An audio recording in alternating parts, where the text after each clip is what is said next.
Hey there, friendlies. How's up? Welcome to the 25th of May edition episode of the Beer Blades and Bushcraft livestream. We're going to call this one the post-birthday episode because it was my birthday last Friday. I turned 49. Now, before we go any further, I got to get some of the housekeeping out of the way, as I always say. And I just want to say that if you are in fact watching us time shifted to tomorrow or next week or whatever, thank you very much. I appreciate that. So let's move right along. So, yes, I turned 49 on Friday. It was a good day, generally speaking. We had Louisiana food, Cajun, which was delish. And my wife bought me this. It's Japanese whiskey.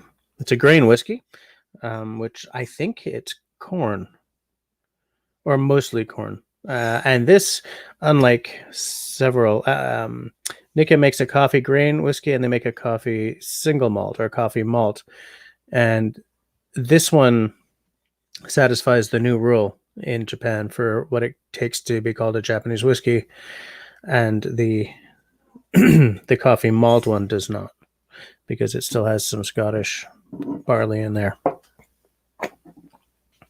And I also picked this up pretty recently.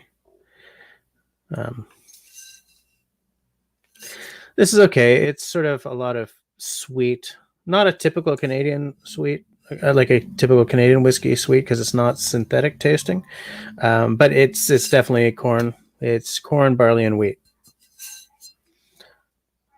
It's 42%. It's a little bit of a lightweight, but it's a pretty good whiskey, just not very complex.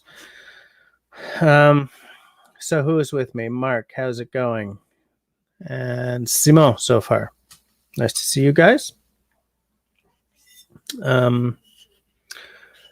Simone says, I'm there, but I'm not. I'm doing bike tuning tonight. We got Camille her new bike today. Surprised her with it when she got home from school. She had outgrown the previous bike that we bought her. So we bought the same model, just bigger.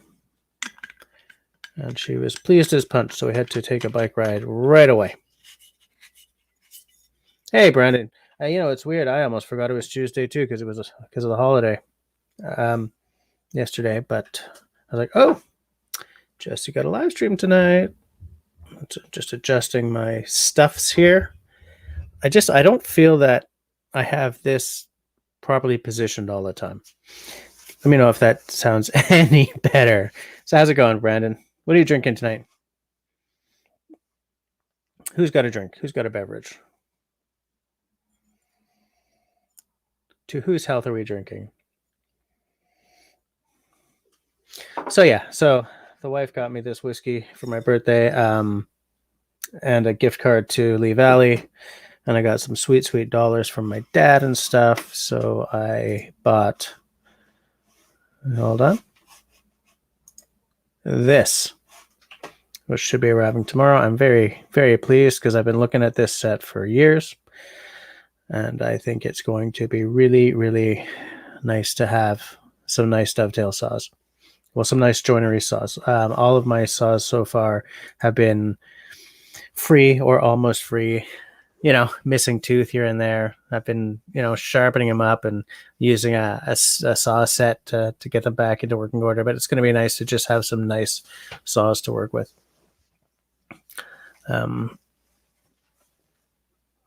Yeah, so that was cool. I feel old, guys. Everything creaks now. Aside from that, I'm not entirely sure what I wanted to talk about tonight. I had some ideas and then I forgot them because today was a very high octane day. Day job is getting a little crazy. Hey, Grace. Oh, Brandon, just water for you tonight. Oh, that's okay. I have water around here as well. I am trying to down at least one full one of these guys per day. I don't always meet that goal, but I do always try. It's hard to do when you don't just drink a lot of water, as a personal habit, Hi, Martin. Martin, with birthday money, I sourced and bought a personal flotation device, which I figured you'd be interested to know about. I got, hold on. I'm just finding it so I can show you. In fact, you probably have the same one. I have the same one that Kevin has. It's the Celis Marine Ungava in yellow. It was nice. Oh, Hamza! Hey, nice to see you. It's been a long time. A really long time. I'm trying to find a link. Here's the thing, Martin. I couldn't find it in Quebec for some stupid reason. So our buddy, our mutual friend, Mr. Nate Muskoka set me up. So I bought from his store, and it's in the mail, I guess. So that's what I got. Looking forward to it arriving as well. He sized me over text, so I'm hoping that it's the right size. But yeah, so it's been made a few purchases lately. It's kind of nice to not feel. Yeah, Nate. It was kind of nice to not be worried about the money for once.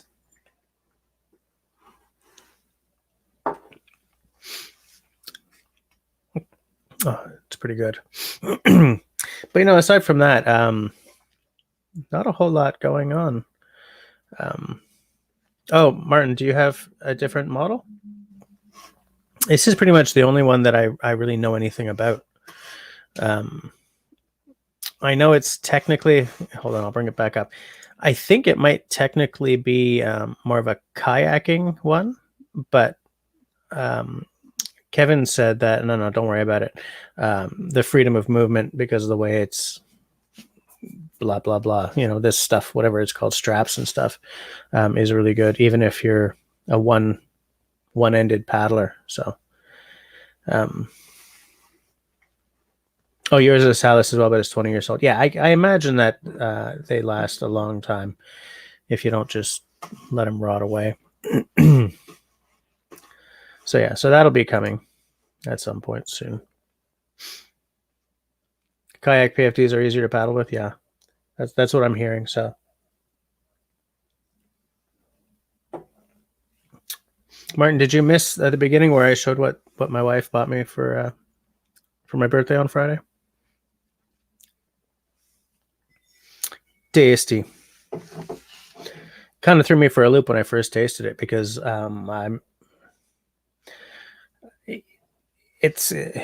hey, Russell's here. How's it going? That the word coffee there is not coffee the beverage. It's named after crumbs. I forgot his first name, but coffee is the name of the guy who designed that style of still. Creates a creamier tasting whiskey. Hey, Mal's here. How's it going?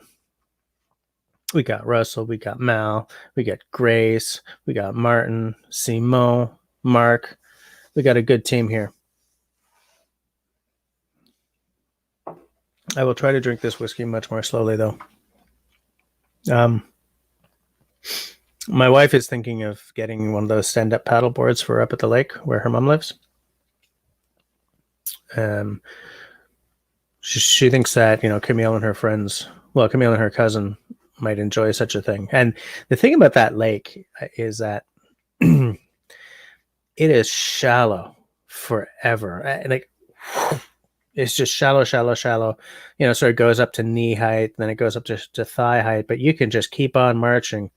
Now, then once you get sort of close to the middle, it just, because there's a shipping lane. Not really a shipping. Yeah, there is a shipping lane. That makes it sound like there are these huge ocean-going freighters. It's not like that, but I mean, it just keeps going, and then Hold on a second.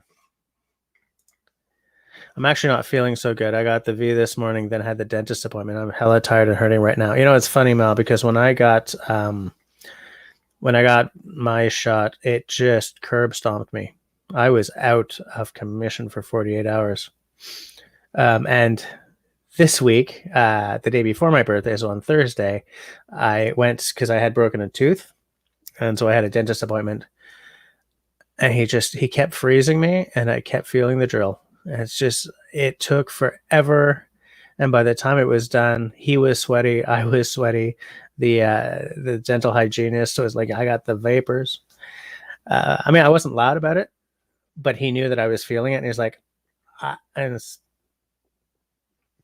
dog, we know that I have an issue with, so then the next day my phone rang, and he said, hi, it's your dentist. I said, hey, how's it going? He said, just wanted to check up on you. Well, first of all, happy birthday. Second of all, I just wanted to check up on you because yesterday was kind of rough. It's like, yeah, it sure was. On my wallet too. You guys would not have wanted to be me on Thursday, that's for sure.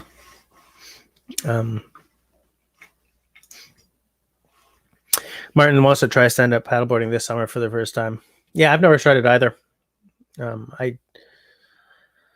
I do know people who do it, so it's not one of these mythical sports that, only Instagram, influencers do. But I've never tried it. It might be fun. I mean, if we get one for Camille, see, I don't know if you have to size them like with snowboards, or if they're more like kayaks where, there's a kid size and an adult size. Thanks, Grace. Yeah, I'm 30 American.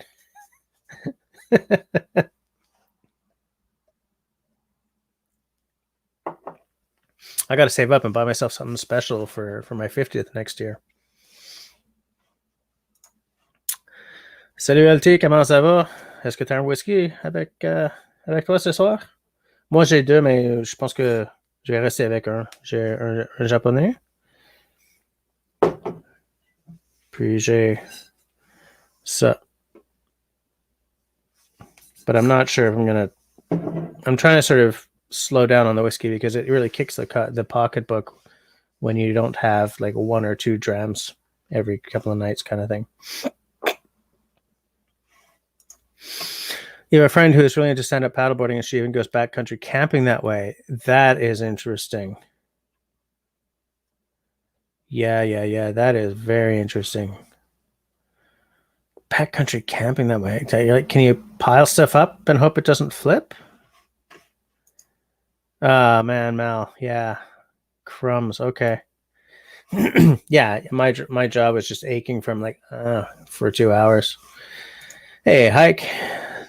Let's see. Have you missed anything big? You haven't really missed anything important. I forgot what I wanted to talk about tonight, so I'm just doing a post-birthday roundup of news and stuff, things that I got. Well, things that I got and things that I bought myself with the sweet birthday dollars. And I mean, I'm bringing that up here because one of them is this, right? So it's paddling related, so it's bushcraft related. Earlier in the I was going to say podcast, either. Oh my God. Earlier in the live stream, I showed these, which I got with money, birthday money. And it's great. I've been looking at these things for like 5 years, but it's not really bushcrafty, but it is workshoppy, and it's going to make workshop tools and bushcraft tools are related in a very specific way for me. I like using tools that give me the fizz, and that doesn't always mean that it's the best price performance ratio. I like a tool with a really good price performance ratio, but sometimes the tool, and this is especially true with me and axes, I just like that axe or that tool. And it's weird how I've sort of gone into this before, so I'm not going to stick on it. But sometimes what makes me want a tool is, excuse me,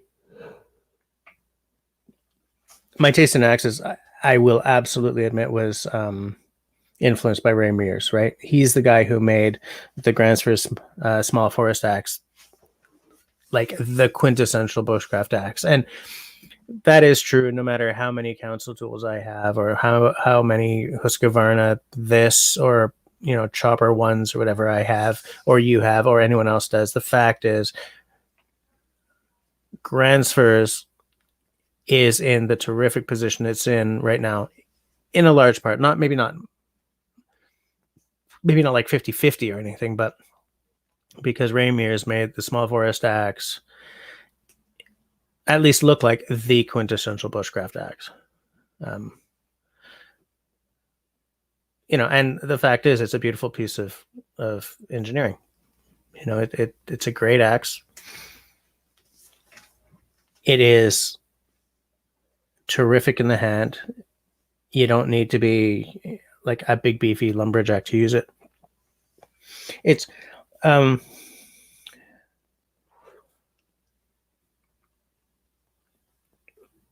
cheaper axe will get the job done, but that axe gives me the fizz. And it's the same with these saws. You can buy big dollar dovetail saws, or you can buy these sort of mid-range ones, like $325 for 3. That's actually a pretty good price for serious woodworking tools. Or you can just go to Canadian Tire or whatever the American version of that is, and buy like a few $25 saws, right?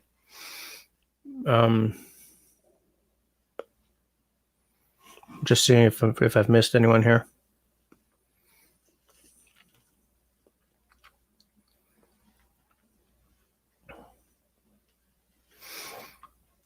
Oh, LT doesn't have a whiskey yet. Okay. Russell says, we have a couple of those cheap Amazon kayaks. They're great for tootling around the pond. Only sits a few inches in the water. We can take them everywhere. Yeah. I find kayaks generally are very good that way. Are those the ones that you just sort of sit on top of, Russell? Oh, and you got a couple of the same PFDs? Yeah, nice. Yeah, I like knowing that a lot of the guys who I watch and interact with have settled on that PFD because you guys all seem to know your stuff.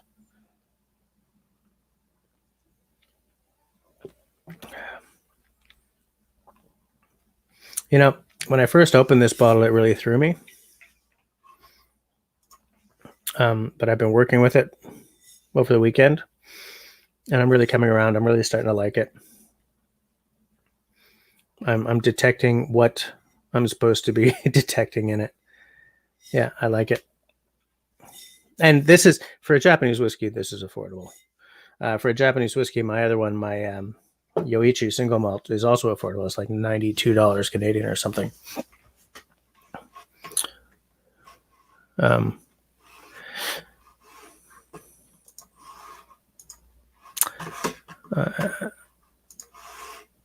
Okay, so they're not those sit on top of ones. Okay, yeah, those ones where you just sit on top of. I don't know.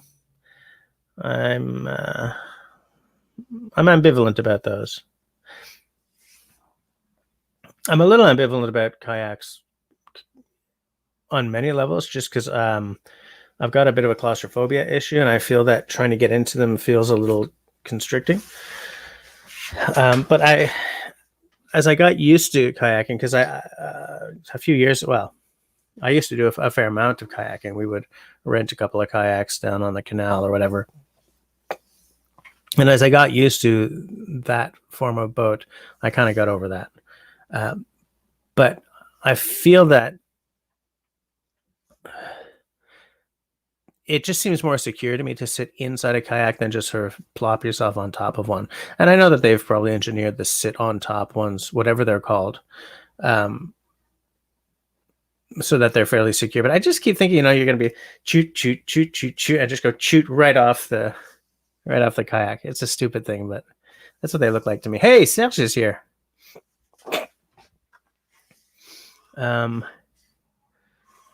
LT is going to drink a little of the Canadian Shield. I haven't even tried that yet. Yeah, Mel, I saw that you made dandelion wine. I would love to try that.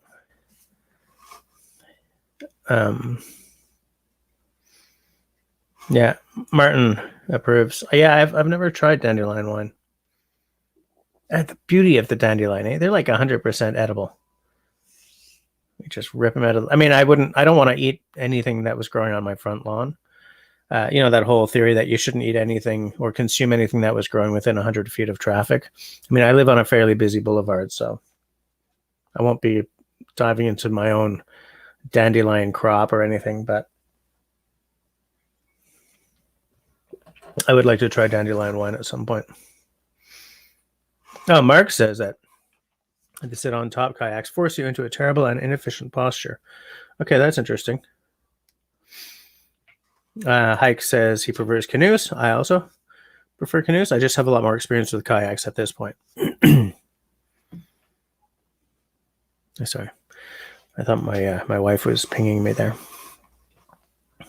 It's nice to see Serge. I'm gonna start that again. I am tired because I went to bed late last night.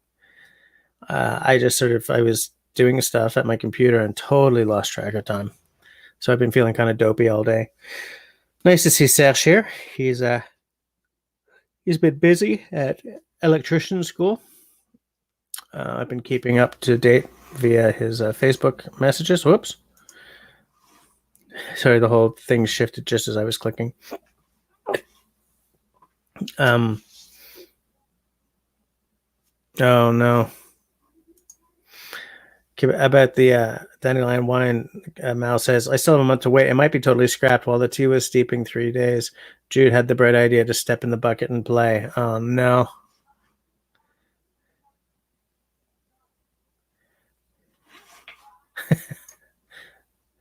Decided to try it anyways. I spent deflower. Yeah, I could see that.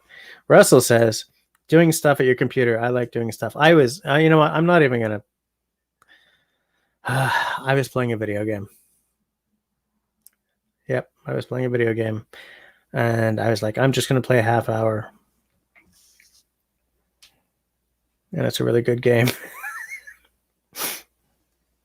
Yeah.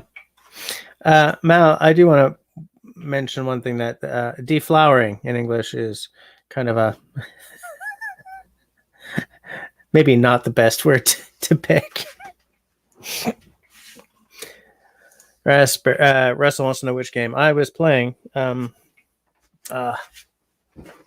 a series of games that are probably my favorites. It's called Mass Effect, and they just re-released the whole trilogy as this like 4K remaster.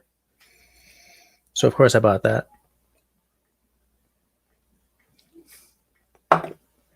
And yep. I don't have a lot of time for games anymore though. Like mortgage, kids, YouTubing, just I don't have a lot of time for games anymore. Mark says, the nice thing about a sea kayak is you can easily paddle in 30 knot winds. It takes a fair level of fitness that I no longer have. Yeah. Serge, always looking for the bright side. If the wine turns out great, Jude will have to be part of the process. Yeah. Hey, Austin, how's it going? Welcome to the live stream. Which reminds me, if anyone has anything to talk about so that I'm not just boring you guys with my post-birthday blah blah, and I invite you to come on and tell a story or two.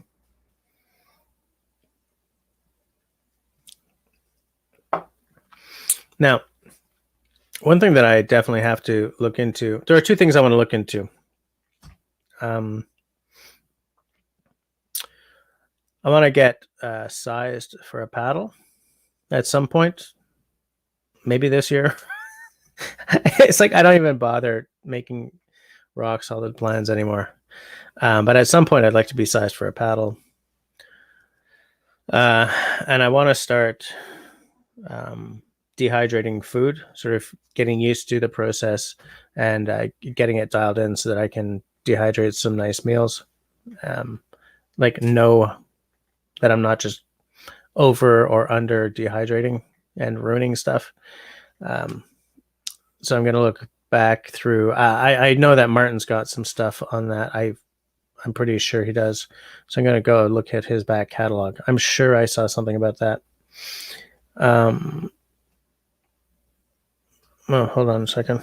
I'm missing. It's going to be a hell of a couple 3 weeks. Yeah, I'm not even at the tail end, but I've been run ragged at work. How is Canada's ability to observe the blood moon in the early AM tomorrow? I don't know.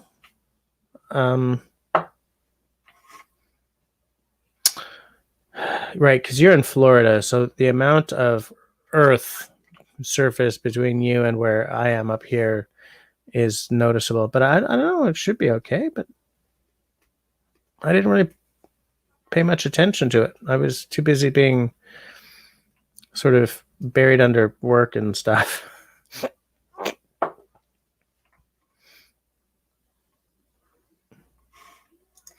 See, Mal didn't even know we had a blood moon. And if Mal doesn't know, then I don't feel bad about not knowing. Yes, I have a couple instructional vids on so I'm gonna look back at those. The only thing I've used my dehydrator for is jerky, and I didn't do it right. Like, my jerky wasn't good. It wasn't the right texture, so I really gotta, you're not good at something when you first pick it up. And that's as true of drawing as it is of bass playing, as it is of sawing a straight line, as it is using a dehydrator. So that's why I want to get cracking on it, do a couple of meals, dial in the process and the timing and stuff. Two Screw says it's all about shaft length. I'm pretty sure we're talking about the paddle, eh? Oh, yes, when sizing a paddle, that is. Yeah, okay. But I don't think... I'm not going to be up that early. Oh, and Serge is on the exact same page as me. I don't remember the last time I saw one of those.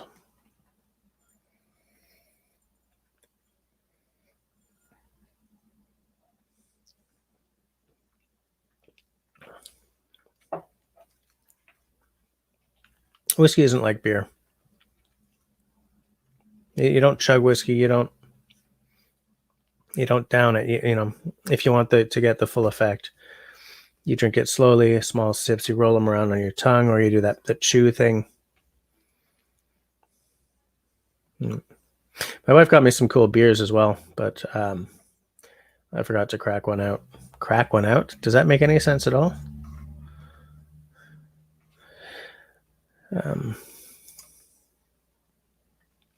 Dehydrating is not hard. It's hard to mess it up. It takes a long time to dry out food. So if you overdo it, you simply didn't bother to go check on it for many years. Okay.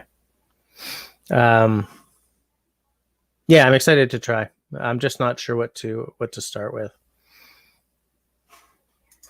Brandon says that Kevin Outdoors has some great videos on it as well. Okay.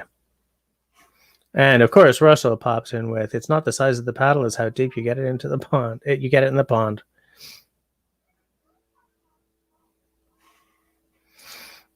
Whoops. I had to jump off the hockey game for a sec to see if you were crying. I'm assuming that means that they are doing their usual amazing job at losing. I don't care. It's funny because I was having this conversation with my dentist before he ruined my life for 2 hours. Because he's into the hockey, and he was asking. I said, I haven't been into hockey since the Carbonneau years. And if you're not a Habs fan, you don't know how long ago that is. But if you are a Habs fan, you're like, ooh, that's a long time ago. Yeah.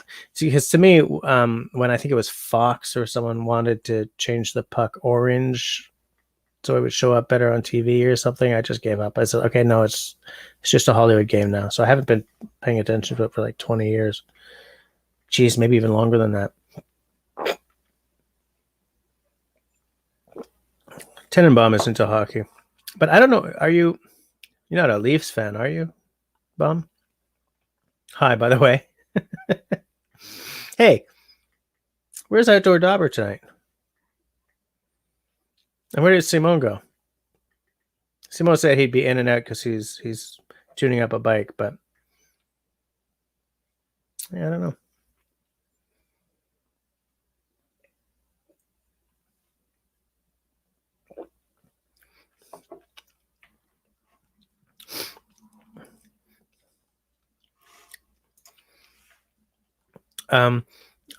Hike says, I don't watch sports. I'd rather be out doing stuff than stuck on a couch.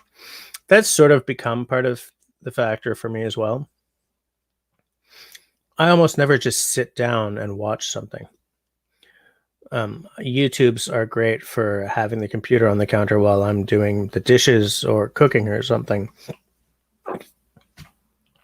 The TV is on the wall. So to watch it, I have to go and sit down on the couch. A couple of nights ago, this weekend at some point, I fell asleep watching The Little Mermaid with the 2-year-old. Because she wanted to watch that, and Camille didn't want to watch that, so she took her iPad upstairs, and my wife was doing something else, and so Clem was like, nobody come and sit with me, so I went over, figured I would sit with her for a while. Forget about it, man. Boom, out like a light. I woke up hours later. I have to go to my bed and use my CPAP machine, so I couldn't stay there all night. So I picked Clem up, snuck her upstairs into her bed so she wouldn't like wake up alone on the couch. Went to bed, but I was just like done, out.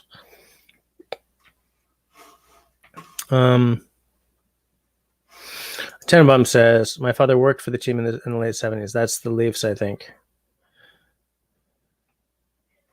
Really? Mal says, hockey was the only thing that would calm Ariel down when she was just a few months old. Weird. Yeah. So Tenenbaum says, so yes, I'm a lifelong Leafs fan. Yeah.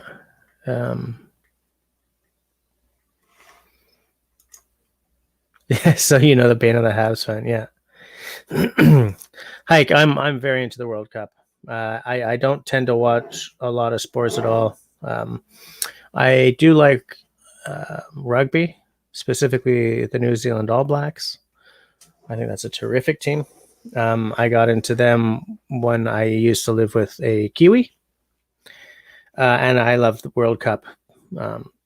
That's about it. I like sports where the two teams that are competing represent the countries or cities where they live, rather than the corporate interest that owns their stadium, which is pretty much what most big name sports are these days.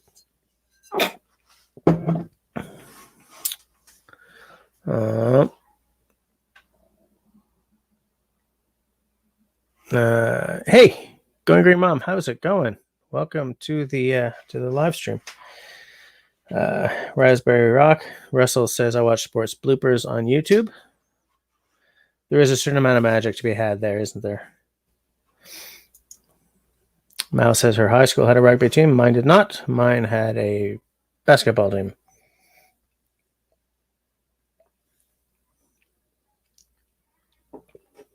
Yeah, this one doesn't hold up to the other whiskey at all. It's not a bad whiskey. It's just I might consider this to be more of a cocktail base than a sipper. That's what I'm thinking. Oh, ha, ha, ha. So Russell says, I watch sports bloopers on YouTube, and IRC jumps in with, so Russell, you watch Montreal all the time then? Yeah. I see where this is going. Going Green Mom finally got a notification before it was over. Yeah, I think YouTube notifications work. You know what I'm saying?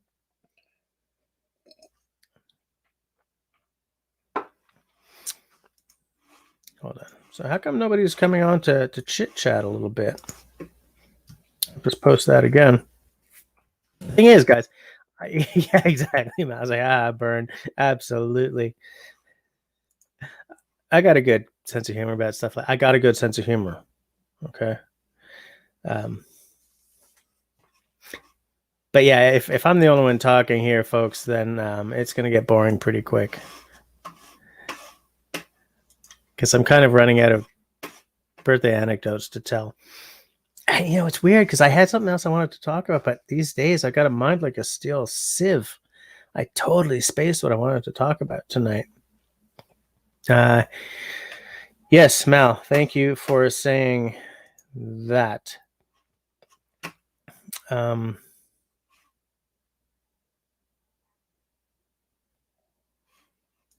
really? You were buffering on your own Premiere? Oh, that sucks. That sucks. You know what? I want a 5G phone, especially now that I figured out. Because here's the thing: this is an iPhone 11. It's not 5G. 3 months or no, less than a year after I bought this, they brought out the iPhone 12, which is a 5G phone. And I had two thoughts, one right on top of the other. The first was, God, I should have waited. The second was, I'm with Rogers.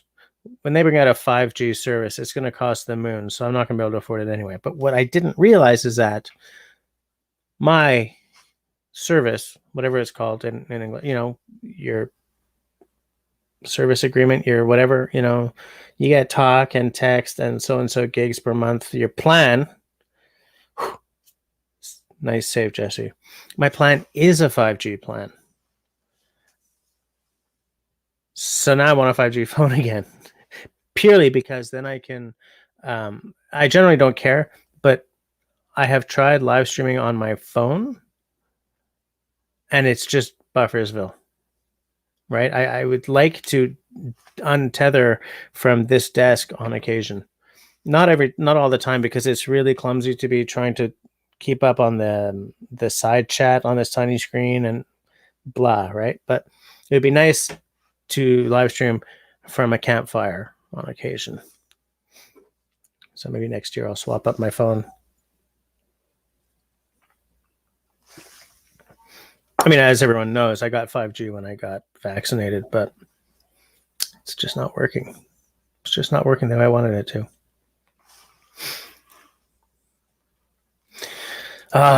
Russell says, I join you, but you never changed the thumbnails. Yeah, you know, it's because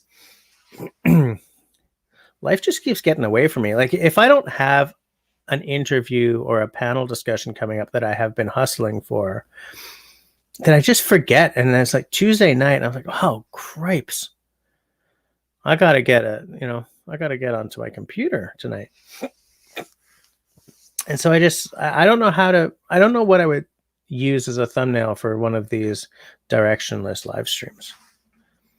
I know that there is my channel thumbnail that appears before the live stream happened, but that disappears. It's not an option anymore after the live stream is over, like as a thumbnail. What was my favorite birthday moment of all time? 40th birthday. I was about to use her name. The Mrs. and I, first of all, my 40th birthday, I had bought myself that bass guitar that I keep showing you guys. I hadn't bought a house yet or anything like that, so it was the most expensive thing I had ever bought myself outright. We decided to go for a couple of drinks at Hurley's Irish Pub, and then go to a movie. Yeah, it was going to be a supper at Hurley's and then go to a movie and then maybe go back to Hurley's or go to another pub afterwards. And so we went to the upstairs bar. Those of you who don't live in Montreal and don't play in the Irish pub scene might not know Hurley's, but if like whenever Great Big Sea used to play in Montreal, they would go to Hurley's after the show. Every Celtic band that plays in Montreal goes to Hurley's after the show. And they have their main bar downstairs, and they have an upstairs bar, and then next to the upstairs bar there's a sports bar, but they're not separate bars. It's just there's stairs to go to the upstairs bar, and then there's a room with a counter, right, a bar where bartenders are, and TVs for the sports stuff, and they have two terraces and center. So we go upstairs and we walk into the upstairs bar, and well, unbeknownst to me, she had rented that room that night. I walk in and there's like 30 friends there, and my band is on stage. with my fancy base. And she had hired someone to make a 3-foot cake that was a replica of my base, my new base. She'd given the person a photograph. Camille was there. She was like 2 or 3, and we were playing, and it was way past her bedtime, and she was standing on a chair and like falling asleep but still dancing in the way that 3-year-olds do. Some good friends there, some who are not with us any longer. It was a good night. It was a very good night. And I'm fairly birthday ambivalent anyway. So that one was that's my missus for you. Marking the big, the decades you have to mark just to celebrate that you made it,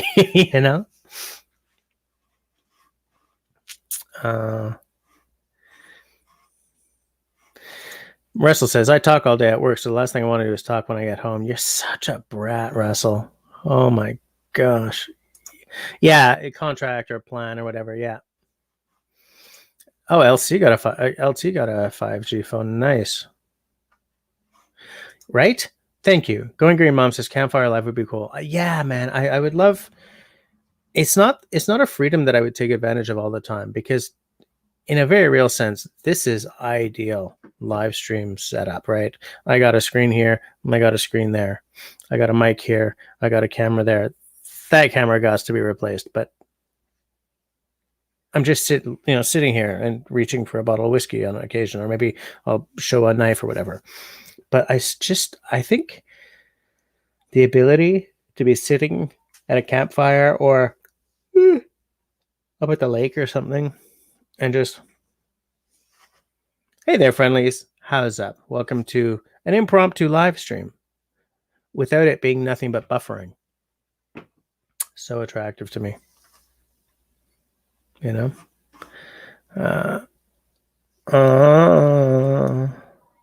Hike with Mike says he just uses an ingrown thumbnail. Yikes, that sounds painful. Formulaic and just change up images of whatever. Mine last night was of a lily. Yeah, no, and Russell's right. I got to start. I want to hustle a lot more and have more panel discussions and interviews and stuff. And when my children are more self-propelled, I will have the time to do that. Right now, I just get it in whenever I can. And, hope for the best kind of thing.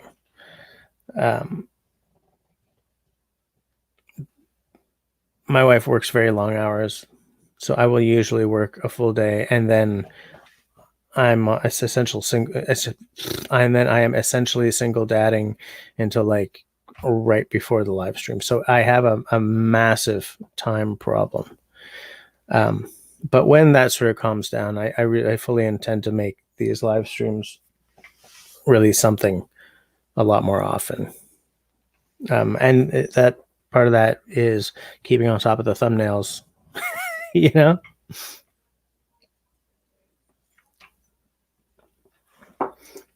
See, like, my next thumbnail should just be Russ.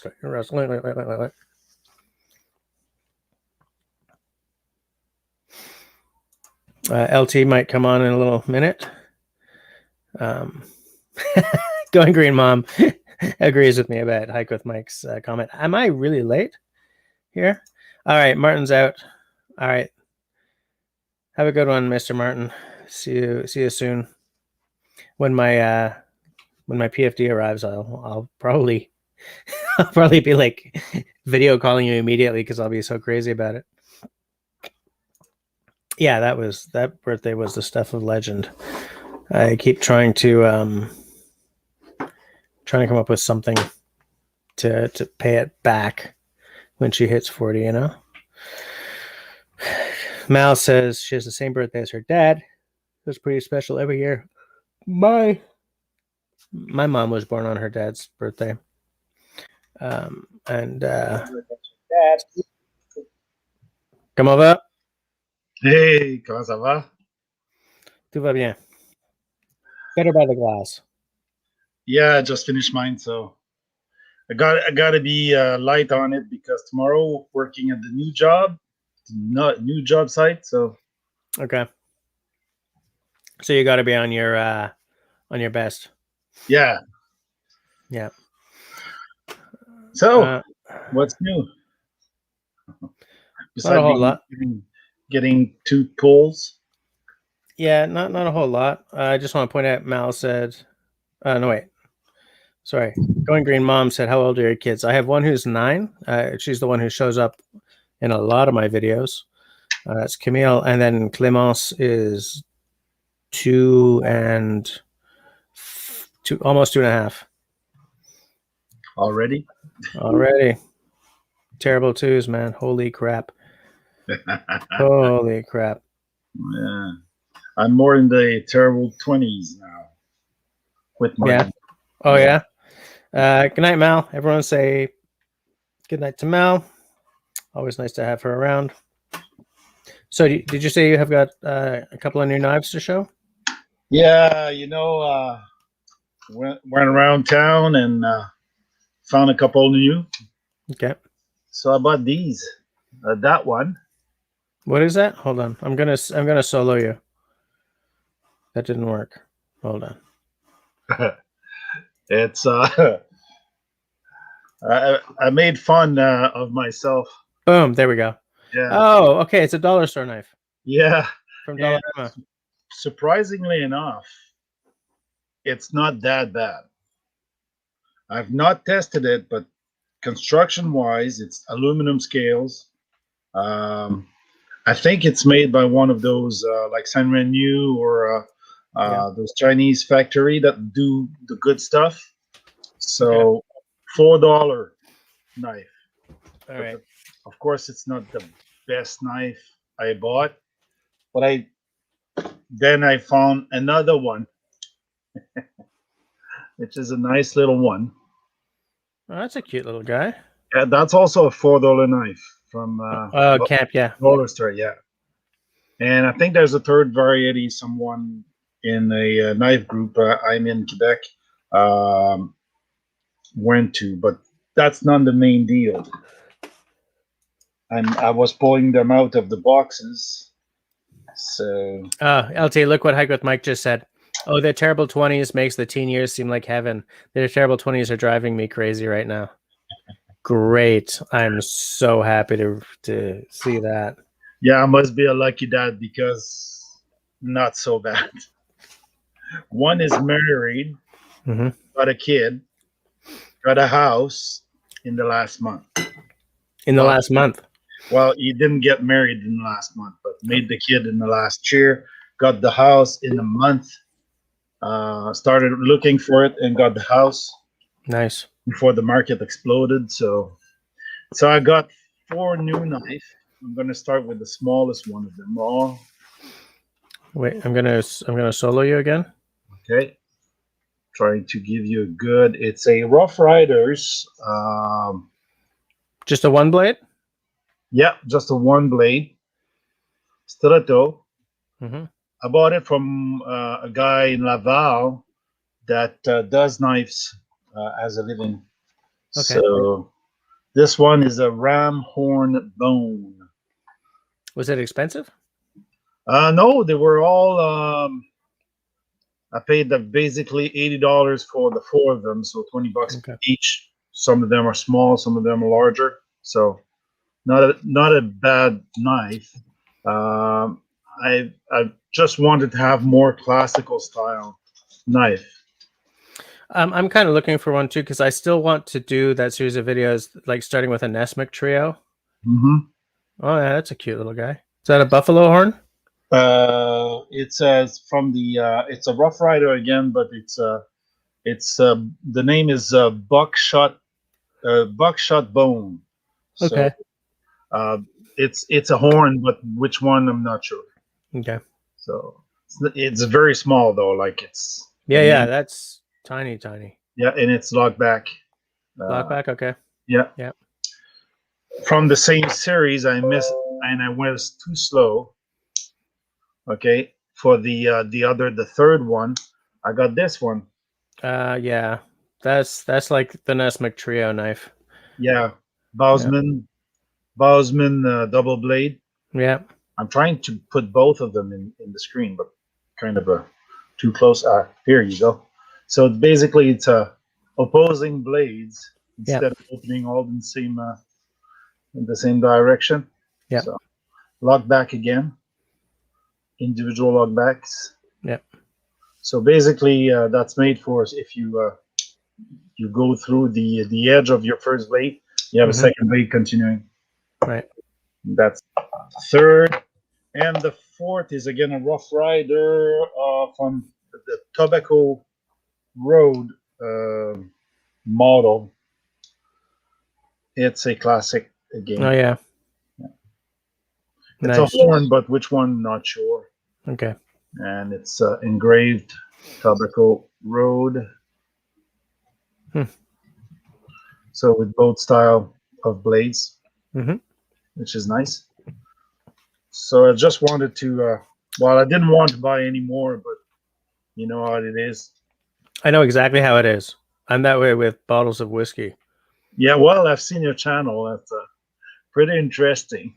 Yeah. I have a few more bottles that are trapped in Calgary again. I'm gonna have my fiddler send them out to me. That's nice. It's nice to have a shopping list somewhere else also. So, and the one thing they come with really nice boxes.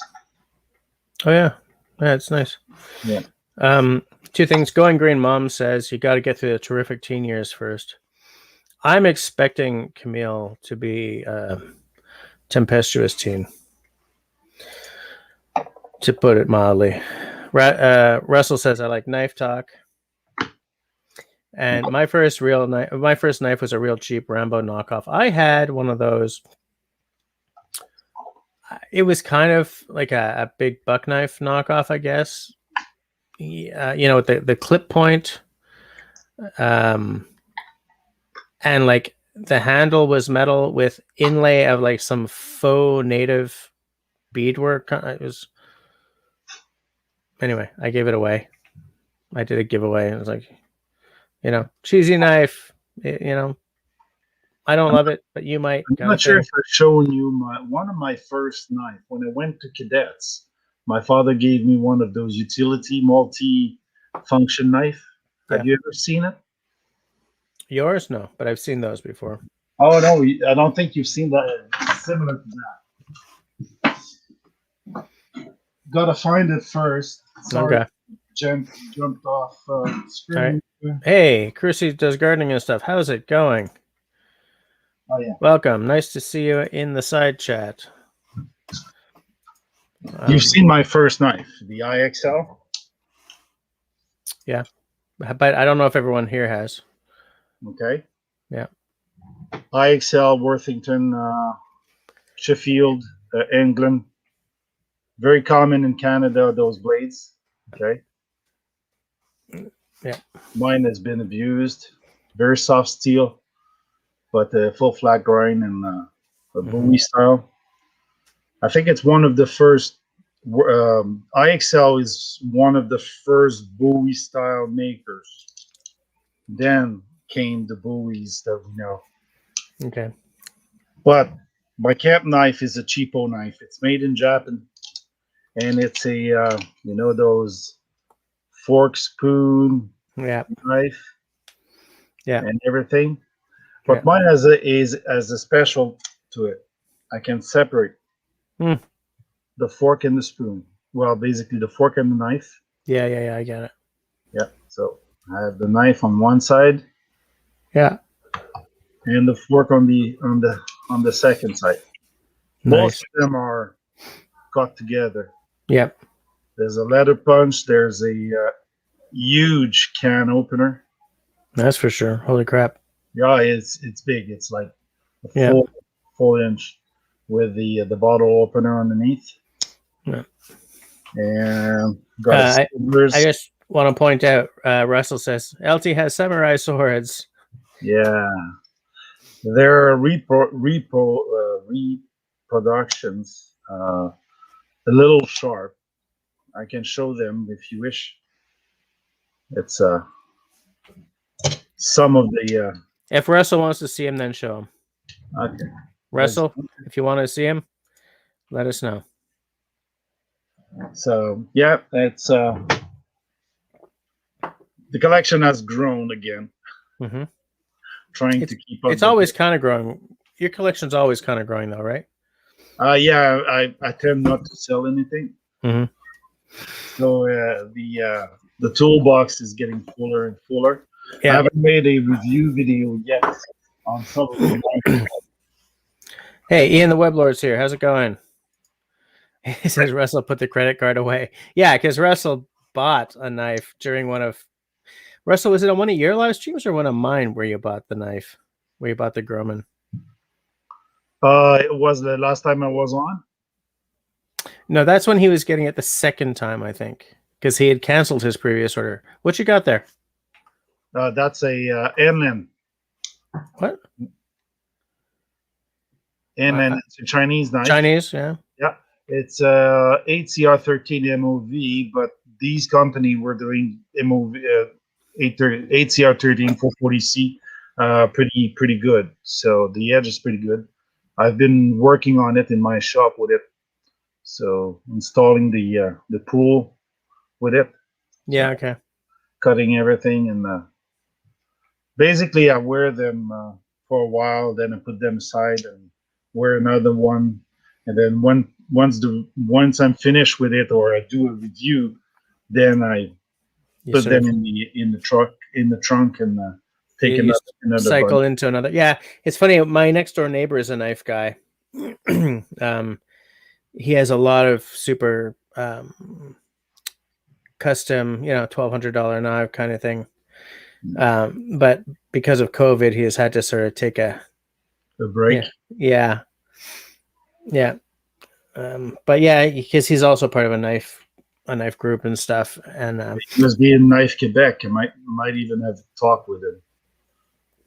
Maybe. I don't know which group he's part of. I keep looking for one of those Osbornes, right? I'll show you something I got from the group. If I have it here, can I put it here?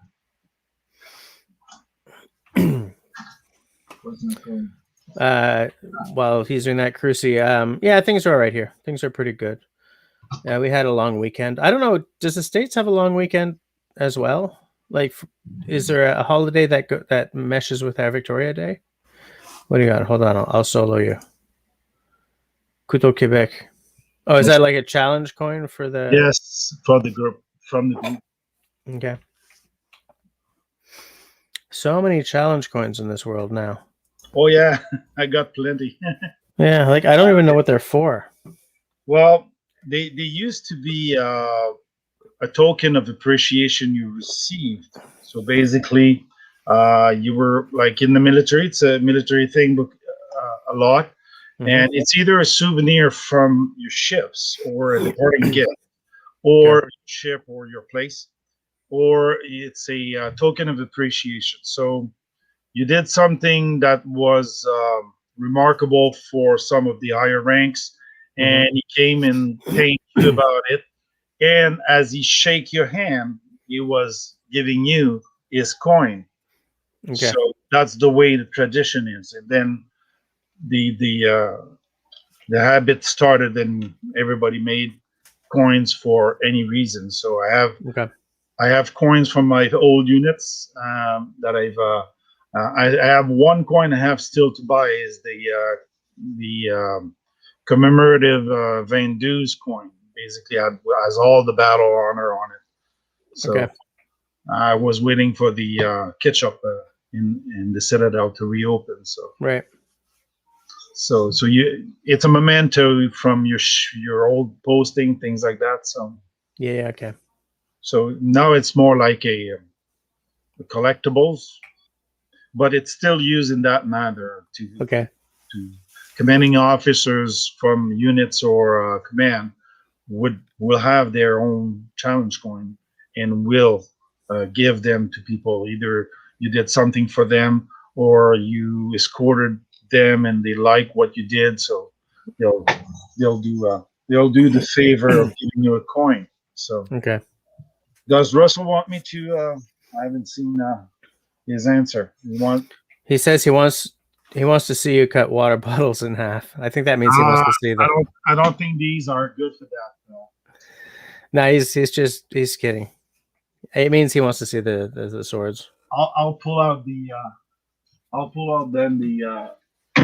my machete instead. That one I bought in the mystery box in Comic-Con. It's a blue one. It has some nice details. Yeah. In the sheet here, flowers. Yeah, I see them. Yeah. So it's not a very expensive. It's got a square guard, which is normal, and the blade is pretty fake, even though it has the tempering wave. It's too regular. It could be sharp, but it's not really sharp. It's Okay. not strong enough to do drawing. Pulling out the sword techniques. Okay. It's not built there. There's some loose on it, so it's a nice wall hanger. So. Okay. And the sheet is plastic and something on top to make it look like wood. So. What are you doing? What are you doing? I'm live streaming.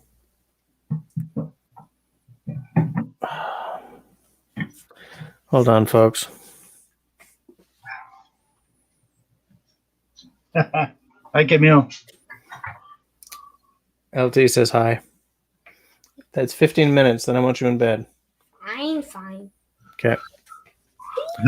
That's the other one? Yeah, that's the second one. It's the heaviest one. What? Did you see that? No. She's endlessly clowning around. Okay, so that one is the heaviest one. It's steel for the hilt.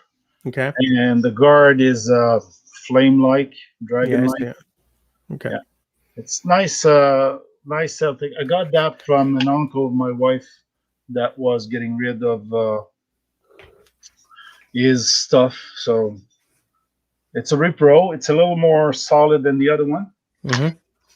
And the blade is a little more sharp than it's sharp, but it's not crazy sharp. Mm-hmm. Again, you have the fake wave of the tempering. Right. And it's a little more solid. So I could do some draw, but the handle is way too heavy. And it's too sharp, so it would be dangerous. Right. So it's not badly made. It's one of the best made repro I've got.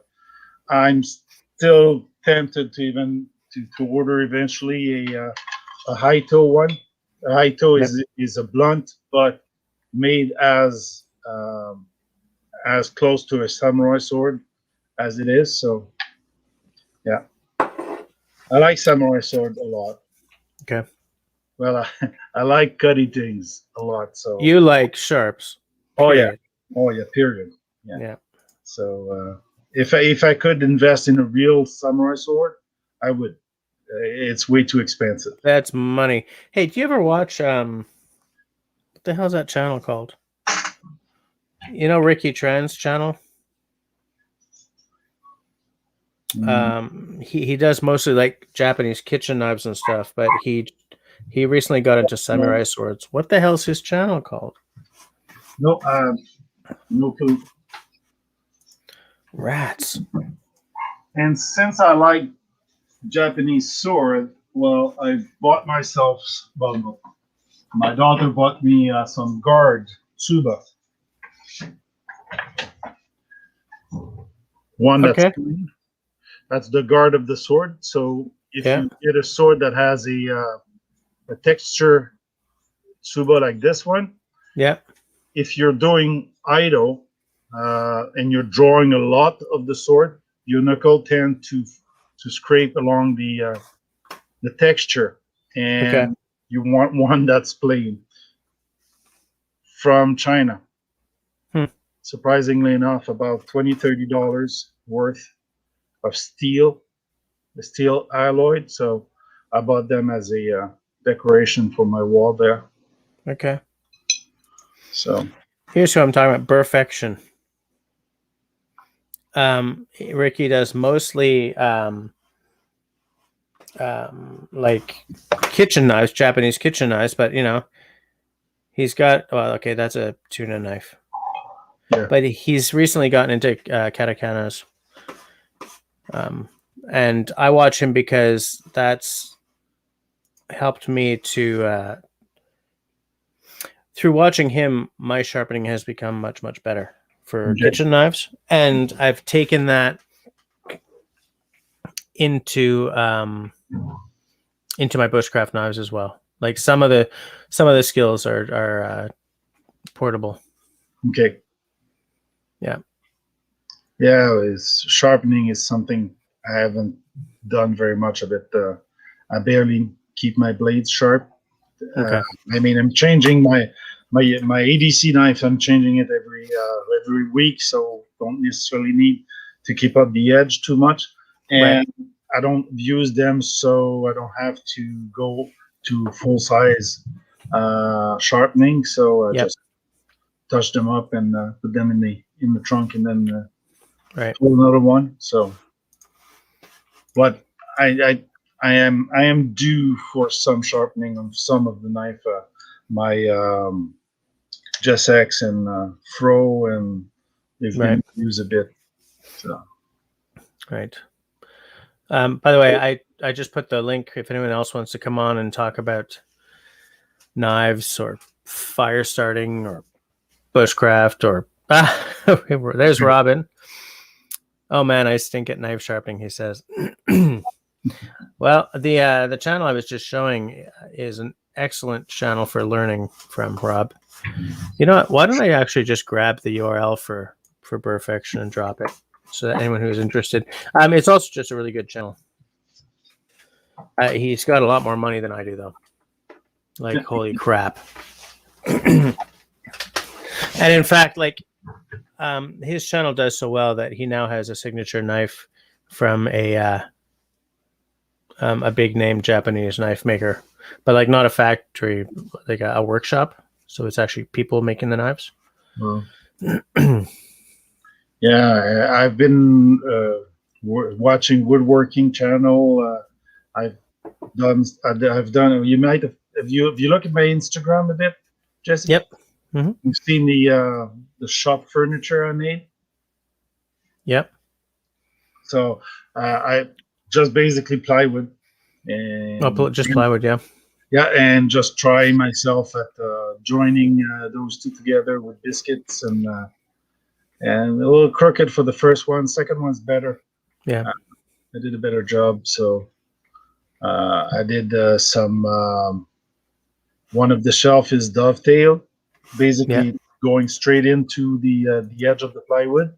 So I did that free-handed with the saw in the hand. And I kind of succeeded. It's not perfect, but hey, it worked. Right. Hey, I have flashback now. I just want to say, Going Green Mom, that channel I just linked is very, very good for learning how to sharpen. Russell, how's it going, Russell?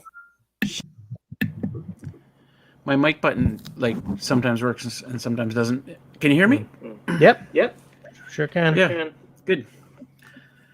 You know, I'm gonna watch that channel you were just talking about because I've got the whetstones and I've tried to use them, and there's a technique that I'm missing there.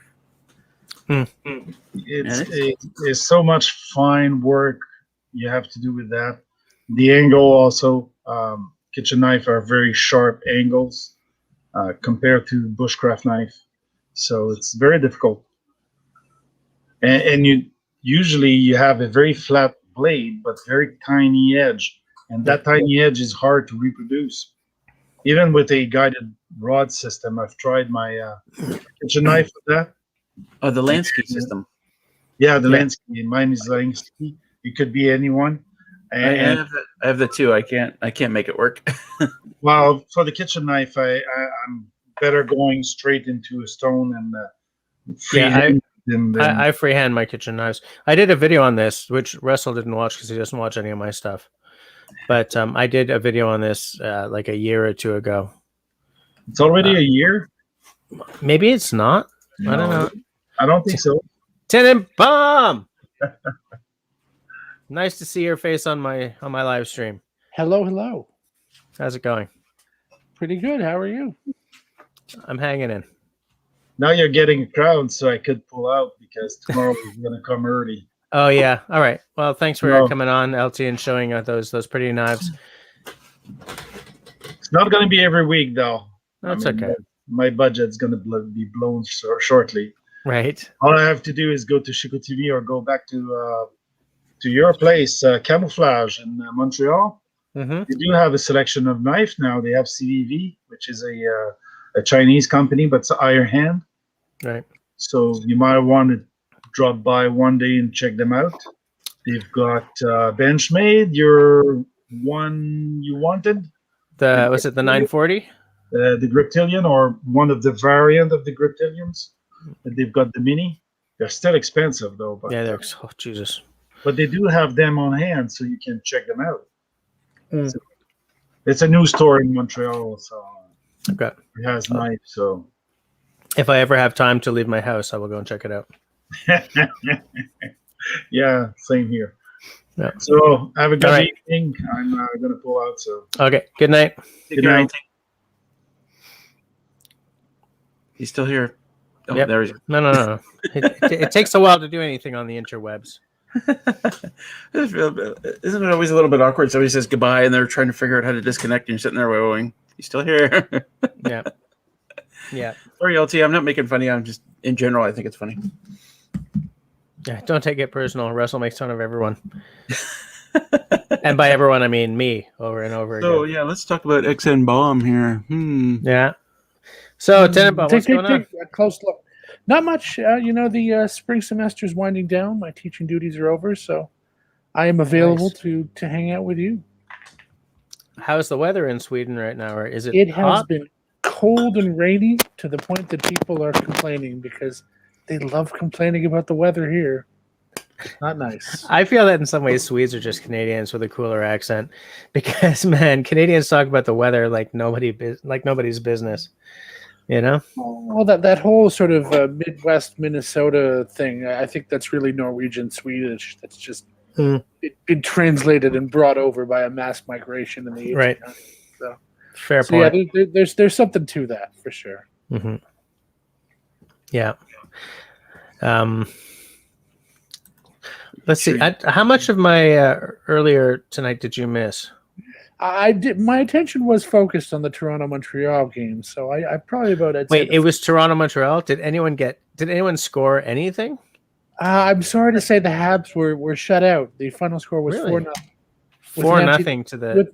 With an empty net goal. The Leafs are actually good this year.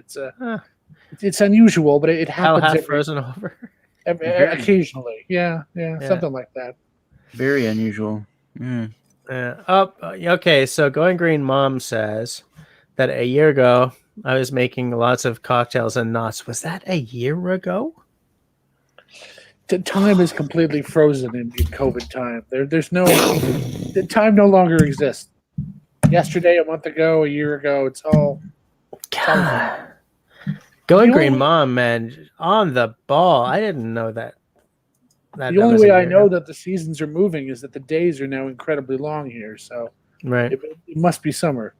In fact, Right. the sun's coming up. It's 4 a.m. So you're I can't even. up late. Up late to watch hockey, I guess. Oh. Although I tend to be up late anyway. Yeah, when I was younger, I used to be at my best between like 2 and 4 in the morning.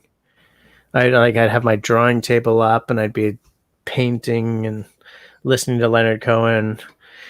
I'll tell you something, and this is boring, but so I'll make it quick. To me, the voice of like classic Leonard Cohen, like in the So Long Marianne era and before, is the sound of 3:30 in the morning, smell of watercolors, open window, early spring, breeze coming in, slight butterflies in the stomach because of just how late it is.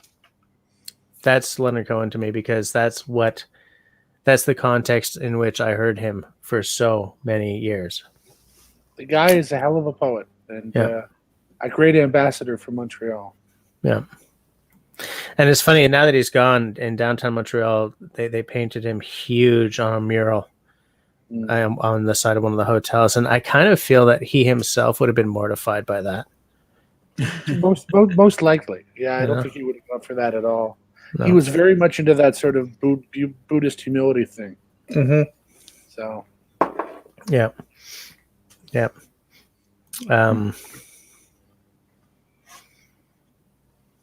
Oh, okay. So Going Green Mom, she just sort of jumped over to my video list and saw what I was doing a year ago. Okay, I was so impressed with you there.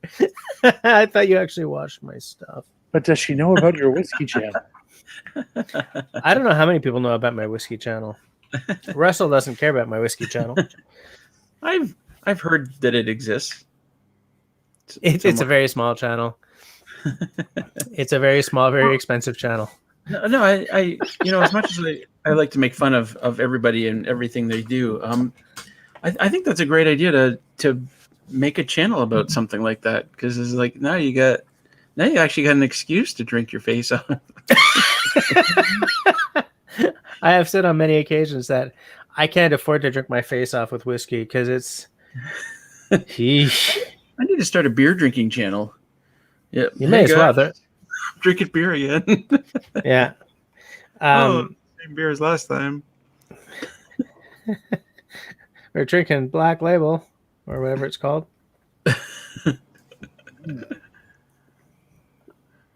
I feel that drinking whiskey is the next best thing to not drinking, because you have such a small amount in your glass and it takes you an hour to get through it.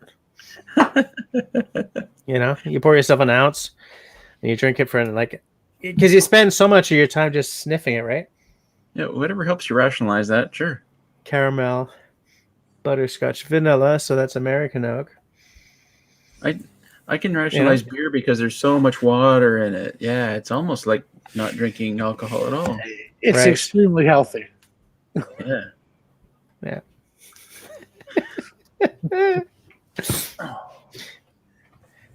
I see where tonight is going. It's going into a hilarious place.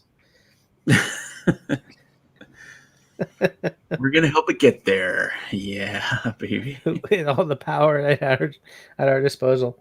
I say, unlike LT, I've managed to not buy any knives lately, so I don't have anything good to show and tell. I haven't bought any bushcraft. I mean, the stuff I showed at the very beginning of my stream tonight is the only stuff I've bought. That's not like a kitchen item, because I'm doing all the cooking. I'm sort of taking the opportunity to. No, this is something I've wanted to replace forever, so I'm replacing it. Throw something away, buy a new thing, put it there. I think Russell is going to get something for us to look at. He probably is. He's got some cool stuff. I hope so. Oh, Going Green Mom says, didn't do well with the whiskey when she did drink. It was gin or peach pie moonshine. I do like gin. And occasionally an absinthe. I use absinthe in cocktails, but I wouldn't really. What do you have there, Russell? Speaking of swords. I meant to bring this up when LT was here. I completely forgot. And I haven't found a place for this yet. That's why it's still in its container. Well, I just noticed that LT is still in the side chat, so he'll see what you're bringing out. Okay. The hell's still in there? I got this a while ago. It was a birthday present for myself. I cannot wait to see. It's probably not what you think it is. Well, it's sort of what you think it is. If I can never. It's okay. We'll be waiting. It's like an unboxing video. Yeah. Here we go. So it's a cane. The hidden cane with this. Yeah. Okay. That's pretty cool. This is actually hand forged and folded. I don't know, like 6 or 7 times. So it's the real deal. But Yeah, I'm not sure. It's not something you mount because people say, "Well, why do you have a cane on your wall?" kind of thing. Because Just I limp. Just in case. Yeah. But, yeah, I quite like it. Yeah, I did too. Where'd you find it? This is about years ago off a website. I don't remember what the website was, but yeah. Well, pretty LT cool. likes it. LT says it's cool. I think it's cool too. So I don't know if I mounted it would probably be like this. So the Yeah, scabbard, I guess. I don't know. yeah. I have a Yeah. I have a samurai sword somewhere that's been rusting away for years. I don't even know why I bought it. No, you know what? I bought it at a time like in university. I think this is no secret. I've blithered about this before. I have a communications degree with a specialization in screenwriting and directing, but I also was like 6 credits away from a minor in Sino-Japanese history. Hmm. So a lot of Chinese history, a lot of Japanese history. A lot of love for the writing systems in place in that part of the world. I've always been like a language geek, right? I love etymology. I love knowing where things are coming from. I like sort of the Indo-European languages, right? German, Swedish, English, blah, blah, blah. But man, there's something about what's going on in the Middle East linguistically that I just find enchanting. So wait, did you have screenwriting in there? Yeah. I think. Can I show you some pages? I just find sure. I just noticed LT probably came back on because he has a treatment for you to see. Yeah. Hey, LT. Hey, that's a really nice one. Yeah, it is. If it's forged, I'd like to have a close up on the blade though, because I think it might be one of those genuine reproduction. Yeah. I like it. I'd have to take a picture of it. I don't know if you can see it. No, you can see it. Yeah. Yeah. Do you have any markings on it? No. Okay, because the real markings are underneath that handles. If it's Japanese or Chinese, it'll be underneath the handle. And there are instructions on how to take it out of its handle too, of course. Yeah, there's a pin there that you saw. Yeah, I see the pin. I saw the pin. Yeah, you have one or two, usually one. Yeah, there's just one. Yeah, and it's bamboo, so if you take it out, it's going to be ruined. So if you take it out, what? It's going to be ruined. It's going to be destroyed. Oh, so don't take the pin out. Yeah.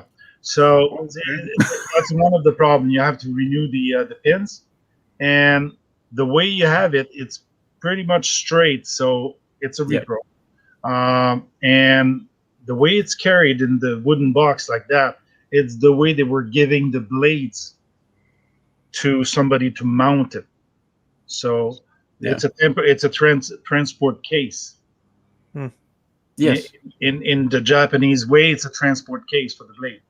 Okay. So it's not the sheet; it's just the case. I almost bought one in Victoria like that. You're saying this part is the case? No, it's the whole thing is a case for transporting the blade. No. It's not a fighting knife. It's not a fighting. It's a sword. They sell it like that, as a cane sword. Yeah. In Japan, it's a transporting case. Oh. It's to protect the blade, so you can send it to the smith, to the guy that's gonna make the sheet, the final sheet.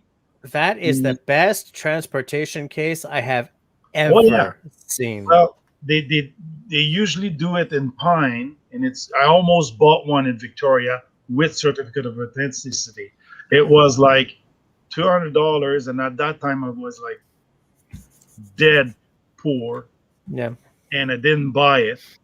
And they had like century-old $800 worth blades and original Tsuba, all with certificate in Japanese. Okay. And I almost gave away and bought one. I should have, because now that's $1,000 at least. Yeah. $100 then is today at least $1,000 worth. So these are really nice. They're made to look like a cane, but they're not really a walking stick. They shouldn't be a walking stick. Yeah. But I had this image of Russell, walking over the rural Ontario with his cane and a little hip flask of scotch. Hey, think about it. It is legal to carry in Canada because it's more than 20 centimeter long. Right. Hey, Tenenbaum, I meant to ask you, what's the PFD you've got? The one that I've got set up is the same one that Joe Robinette was using, which is the Stolquist Fisherman, because it's got loads and loads of pockets. I mean, that's the thing that I really like about it. If you want to load up a life jacket with junk, it's a good one for that. I already load up my workshop and my desk with junk. If I can keep my PFD Epicurean, as they say in French, then that is that's a goal for me. Well, I have mine set up with the idea that I might be solo tripping, and thus, in the event that I should find myself separated from my canoe and the rest of my items, then some of that junk might be. So what do you got? You got a whistle on there? Yeah, your usual survival stuff. So a fire steel, a whistle, a knife, multi-tool, compass, a flashlight, the bare essentials in theory. Remind me next time I'm doing a canoe equipment live stream or interview to have you on, because I think that would be interesting to hear about. I would gladly do that. Yeah. So if Russell has no other sword to pull out of nowhere, I'm gonna jump out again. Yeah, because you actually have to go to bed. Actually, yes. All right. See you later. Have a nice one. LT. Yeah. Thanks for coming back in, LT. Yeah. My pleasure. It's a nice sword. If you don't need it, I'll take it. I don't need it. I don't need most of the knives I've got. But Hey, Bettina's here. I'll tell you what, you never know when the zombie apocalypse is going to start, and you're going to need something like that to, for close quarters. Russell, interesting. Just hold that thought, because first I want to say hi, Bettina. Nice to see you. And then I want to pick up on what Russell just said. I used to spend a lot of time on this Alberta Hunters forum. Me in Quebec, how did I end up on an Alberta Hunters forum? It just said outdoorsmanforum.ca. Join. Oh my God. Outdoorsmanforum.ca, right? Anyways, so I was talking to one of the Jesus. Alty's got half a bat left back there. I was about to say kapla, but I didn't do it because I didn't want to hang my geekdom out to dry. That's not a zombie knife. I've never seen a zombie knife before. That is. Yeah. Oh yeah, even with a hook to hook him up. It's one of those they sell as a zombie tool. It was in the same box as the blue sword. Okay. And a couple of crappy knives. So one it's a boot knife, but it's not even holding an edge. So Okay. it's like a Queen's Reich knife. It's like a heavy metal knife. A heavy metal knife, yeah. Yeah. It's one of those fantasy knives that kids are supposed to have fun hanging on their walls, but it's kind of sharp too. So it went through the sheet just by putting it on the edge there. So. All right. But if zombie apocalypse arrived, I've got a couple. Oh yeah, thank you. So I was talking to someone on the zombie apocalypse, on the Outdoorsman's forum, and I was saying, he was showing off like an AR with some really sweet things on it, and that's as far into the gun talk as I'm going to go, because channel policy. But I did sort of say, but wouldn't that boomstick kind of make you want the zombie apocalypse to come? And he said, Oh, hell yeah. Oh God, yes. Oh yes. I was like, okay. The problem is not the boomstick; it's the stash of ammo. Yeah. That's a funny thing. People ask me now and then about the zombie apocalypse and what would I do in the zombie apocalypse, and I'm like, I'm heading downtown, man. Yeah. I'm heading to Costco so I can build I'm taking my 3 best guns, and I'm heading downtown. This is great. That's I'm right. on a Canadian Tire. I've got a lot of scores to settle. This is finally my chance. Exactly. There's so many people out there that just I would like to. Russell, I love this comment that Bettina says. Russell doesn't believe in Sasquatch, but he believes in zombies. Well, Obviously, anyone who's ever seen Ottawa on TV believes in zombies. Yeah. Well, drive politics. Montreal and you'll see zombies with their cell phone on their hands. So Yeah. It's Well, for the record, I don't believe zombieism as we've seen in movies is possible, but certainly like the rage virus from 28 Days Later, I think that's certainly possible. Yeah. You know, Well, here's the thing, like the zombie was traditionally like I'm leaving because some people are coming down to see it. So some people are coming down it. All right. See you later. bye bye. Bye-bye. I have no idea where we were. It was getting kind of weird. What else is new? Yeah, that's true. That's an excellent point, to be honest.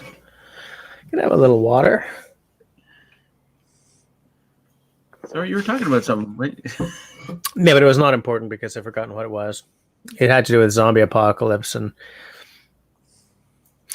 I gotta say, like, zombie apocalypse, like, I love me some post-apocalyptic fiction and video games and stuff. But I do feel that if an apocalypse of any sort came through here tonight, I would probably just die. I mean, I'm not one of these guys who thinks I'll just strap my, put my 9 on my hip and grab my rifles. And no, I'll probably just die. Hope I get a few minutes to kiss my kids goodbye. And, I love post-apocalyptic stuff as well. no, but I'm old school. So I liked Adoy and his bog. Spoonerism. Yes, a spoonerism. Won't somebody please hiccup my pat? Yes, Boy and His Dog. And that's part of one of the reasons I liked the original Fallout games so much, because it was very A Boy and His Doggy. It's doggy. Boy and His Doggy. Very A Boy and His Dog -E, Ish. Yes, I should have gone for the ish. I don't know why I went for the E when the ish would have saved me so much embarrassment. Bettina's really going after you here, Russell. Actually, she says something important. Costco is a good place for the apocalypse. Yeah. I'm just not sure which side of the apocalypse you're talking about. The survival side, I'm sure, but Yeah. There's an old movie called The Serpent and the Rainbow. It takes place in Haiti and is about zombies. It can freak you out. But I'm glad that you brought that I watched that recently. That's a good film. Well, I'm glad that Bettina brought that up, because what I was going to say is that what a zombie was not like 28 Days Later and World War Z, or like what any of that stuff. It was very specifically related to I want to say voodoo, but I don't think that's the word I'm looking for. But it's very Santeria. Yeah. And I don't know where it happened that, first of all, that on a bushcraft channel, I'm suddenly talking about a zombie apocalypse. But anyway, I don't know where it switched from that original kind of terrifying thing. It was George Romero. Day of the Dead. I think that's and then 100 remakes of Day of the Dead. But yes, yeah. In some ways, everything's been a remake of that, right? Day of the Dead, Dawn of the Dead, Night of the Dead, Night of the Living Dead. Yeah. I think my favorite zombie movie is Dawn of the Dead, the 2004 remake. Really? They held up in a mall there, just like the. It's not just any mall. I mean, I don't know if you know this, but it's Thornhill Square.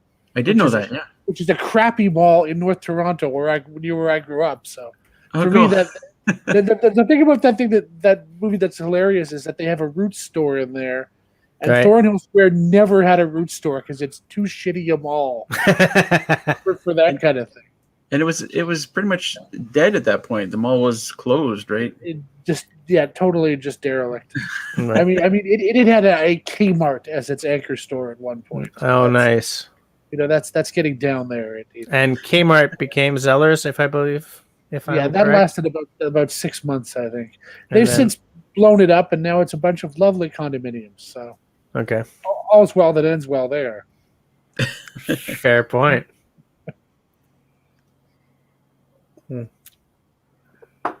But that's one of those movies I could watch over and over again. I don't know why. So that's a fun version. I like that one.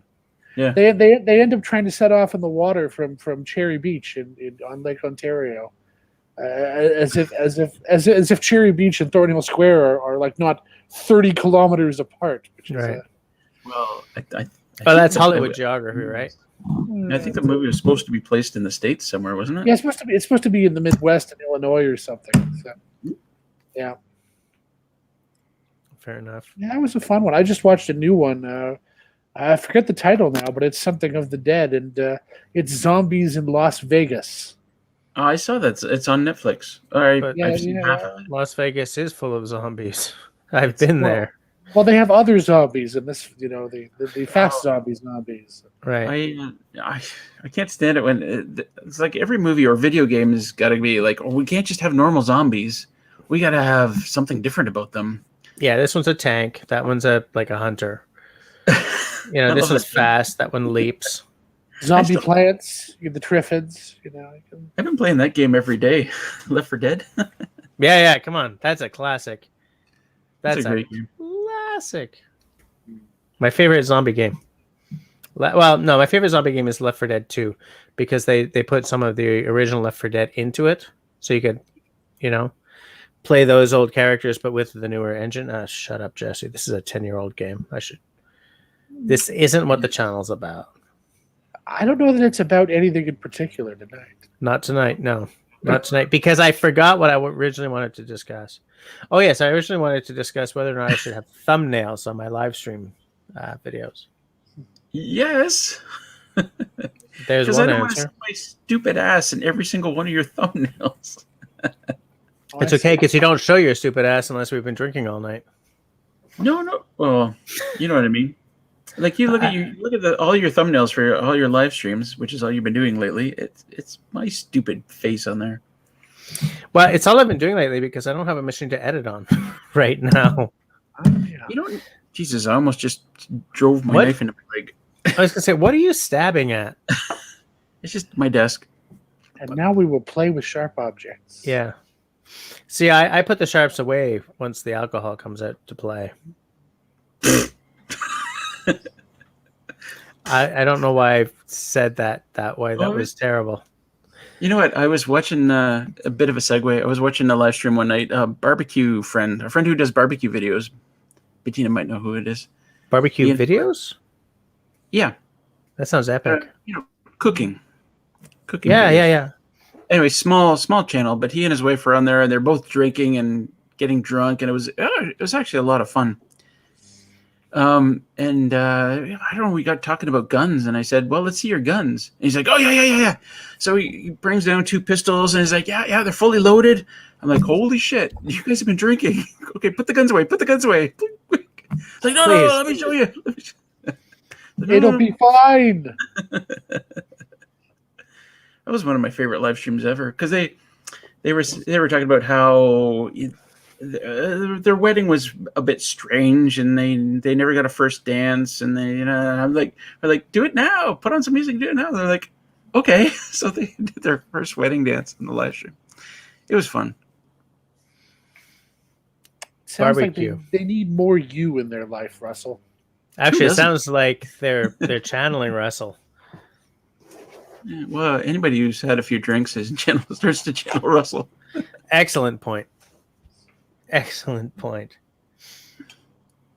Speaking of Are you going for another one? What are you having tonight, Russell? no, I'm not going for another one. Right.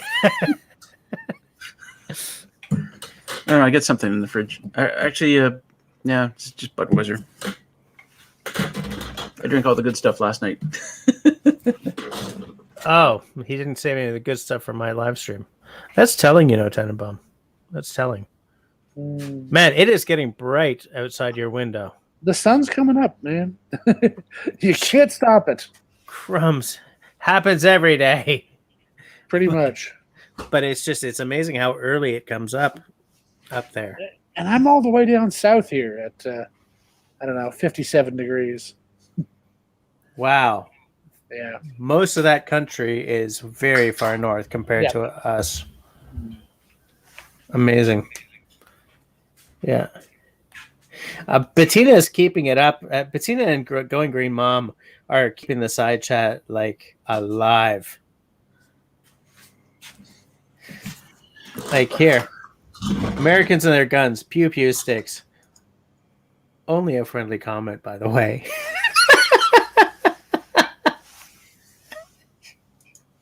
Bettina, man. You don't want to piss off the people with their pew pew sticks, right? Yeah. Yeah. I'm gonna look at that, the Serpent in the Rainbow. A young Like right Bill, before bed tonight. a young Bill Pullman. Really? Yeah, sort of Altered States-esque. He's kind of like a really committed scientist, and he wants to learn how to use the magic of voodoo, which is to say the compounds for zombification, for the Okay. betterment of mankind. You know, he wants to bring it back and test it as a pharmaceutical substance. Okay. Push the boundaries of science. I connected to Altered States. I don't know if you've ever seen that one, which is John Hurt, similar idea, using mind-altering chemicals to, learn things about reality. Good. Both of those are actually pretty decent films. Okay. Altered States is better, but Serpent and the Rainbow is a lot of fun. Okay. Well, I'll take a look. I guess they're both on Netflix or Amazon Prime or something. I will also take a look. I'm curious now. Oh, in fact, I'll take a look right now if it's on Netflix. Hey, you know what I watched with Camille yesterday? Man, this is A, gonna mark me as old, and B, as a recovering geek and a half. But I introduced my my daughter Camille to the original Transformers series from back in the 80s. The cartoon? Yeah. Episode 1, because like she's got some friends who have, those really huge Transformers, but like not the good ones. I mean the new ones. I was like, yeah, Transformers are cool. I like Bumblebee. And I'm like, honey, you don't know shit. Let me tell you. You don't know stuff. Let me tell you about Transformers.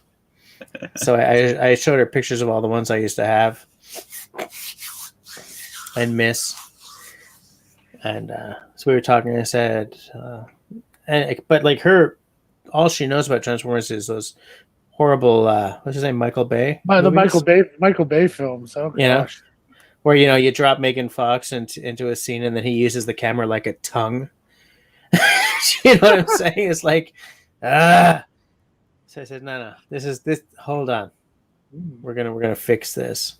But So until recently, they had the real voice of Optimus Prime. Oh, that was pretty good. Yeah.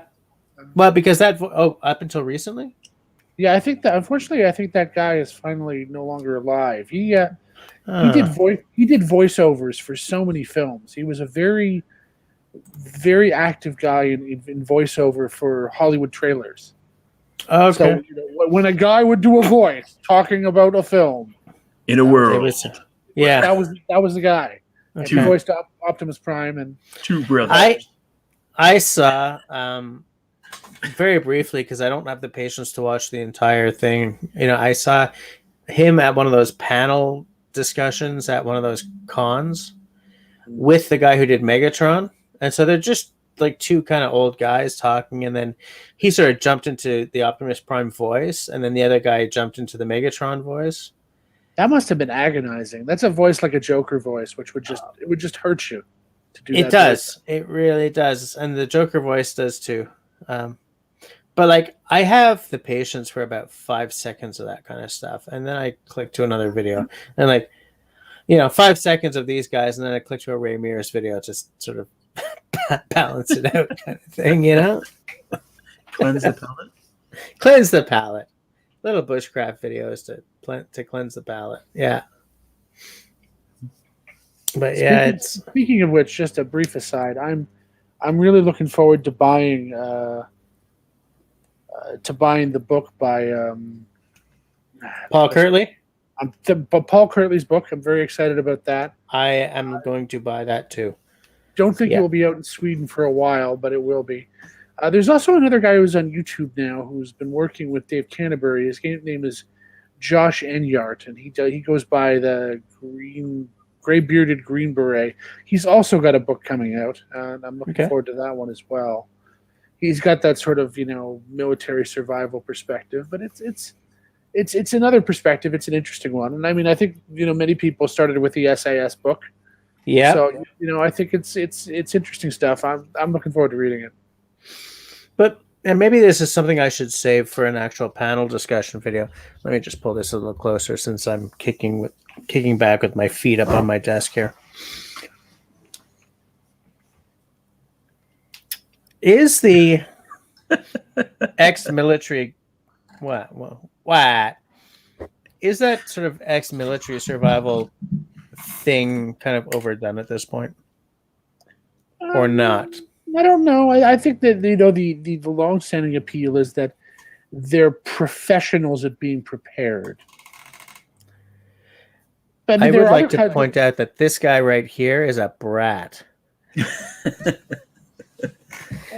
Okay, I see what you're saying about the appeal. He's got a disco ball, so I know I need one of those so bad. One day I'm going to show up on my live streams with a disco ball back there. I'll be like, check me out. And Russell will be like, dude, I did that before it was cool.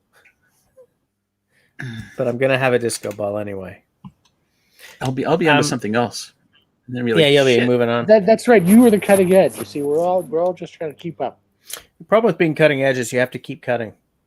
It can be hard to find edge to keep cutting when people are just catching up to you all the time. Well, we'll have to pay attention because Russell is generating edge just moment by moment. Moment by moment. Okay, but back to my question though. Like military survival. Military survival guys, because at the end of the day, the SAS, Lofty Wiseman, I don't know if he was the original of the former ex-military survival guys, or if that's like was Morris Kohansky actually former military, or did he just work at a military survival school kind of thing? He trained military, so yeah. But he wasn't actually in the Royal Canadian Air Force, right? I don't know what his background was. No, I don't know if he was ever in the service. Right. But I don't know. It's like because it seems that.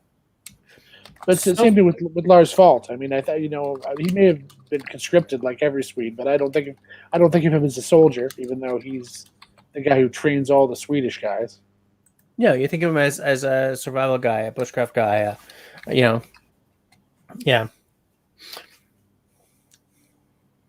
a guy with many things, with his name attached to many things. Yeah. But I think the reason it has legitimacy, and I'll use a little bit of their lingo, even though I'm the farthest thing from a military person.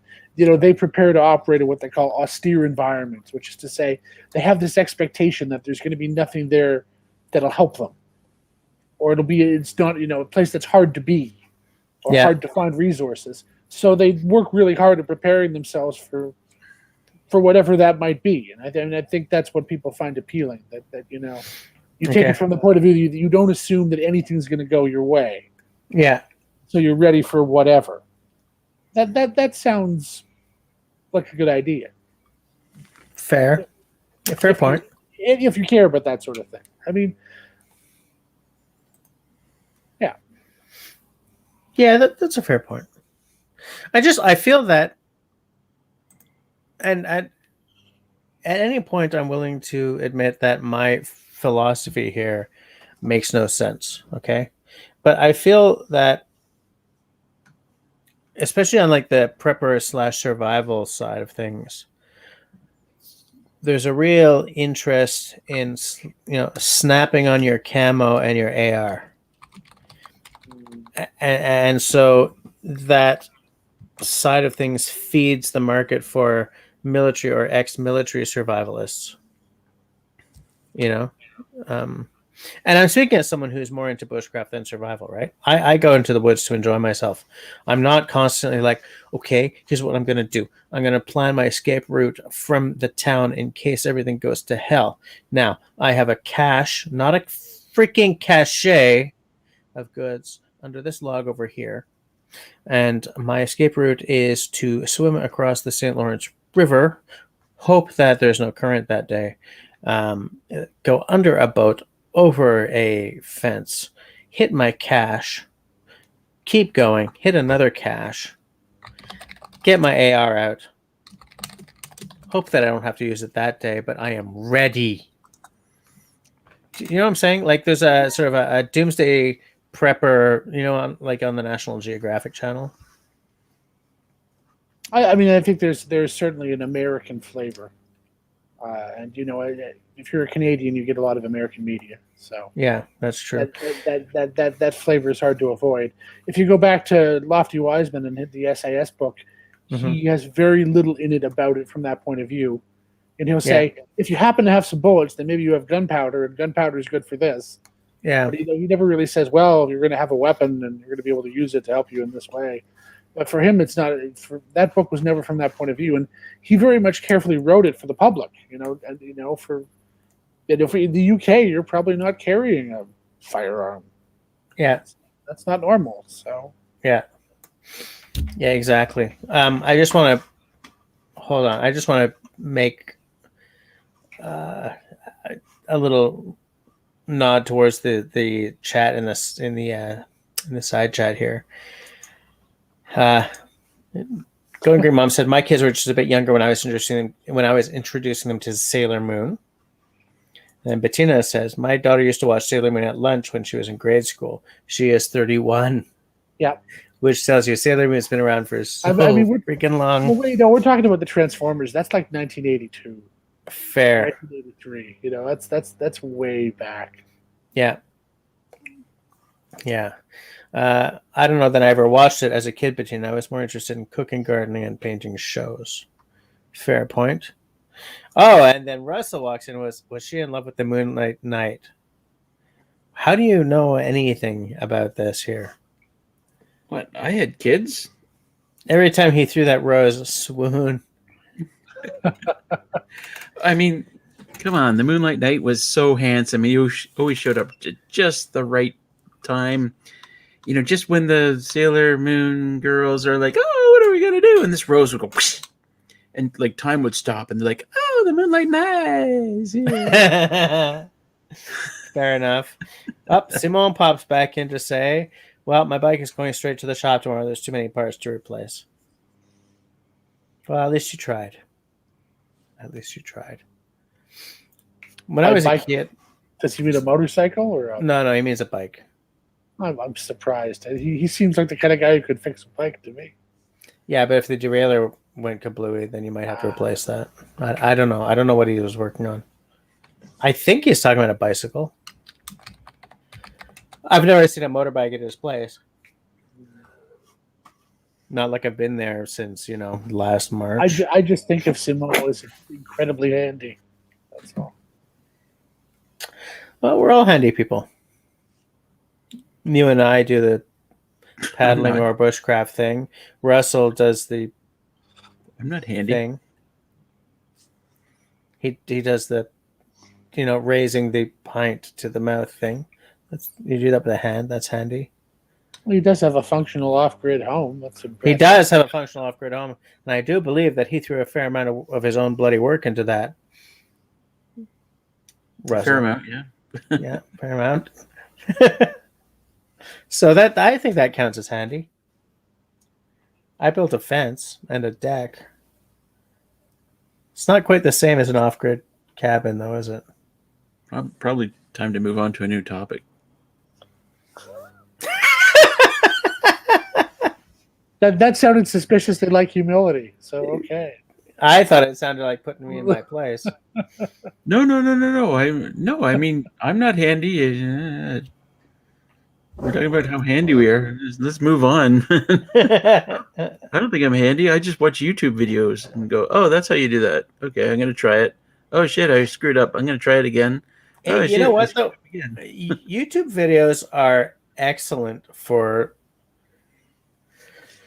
the kind of skills that you used to have to apprentice for.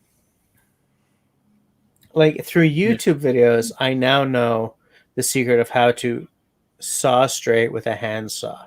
Because when I was working construction, we almost never used a handsaw, right? It was always a skill saw, or I guess now we call it a circular saw, or a table saw. I mean, back then, nobody had a track saw, right? but nobody used a handsaw. So I never really learned how to use one properly. People use them just to sort of cut a piece off or whatever. But nobody was doing cabinet making. And you don't learn to use a tool right like you do when you're getting into cabinet making. Because when I was working in construction, right, you get it between a quarter inch, you're golden. Cabinet making, a quarter inch is terrible, right? It's got to be tight. And so I never learned how to use a handsaw, and make a real straight line because nobody cared. Oh, these two pieces of plywood were not cut properly. So just hold them together, run a skill saw up between them, and they suddenly do this. Could you imagine doing that while you're building like a bedside table? Hell no.